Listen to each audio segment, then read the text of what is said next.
மீண்டும் விளிம்பு நிலை மனிதர்களின் வாழ்க்கையை தன் பாணியில் காட்சிப்படுத்தியிருக்கின்றார் இயக்குனர் பாலா.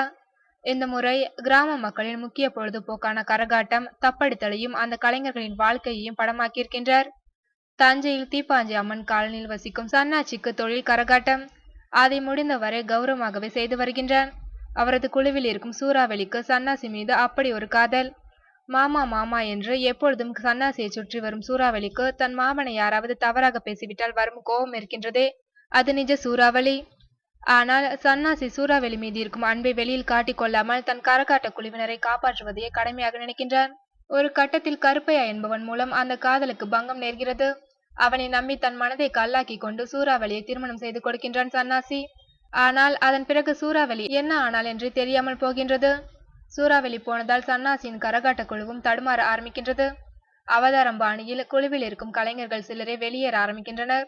சூறாவளி என்ன ஆனால் மீண்டும் கரகாட்ட குழு வசந்த காலத்திற்கு திரும்பியதா என்பதெல்லாம் திரையில் பார்க்க வேண்டியவை.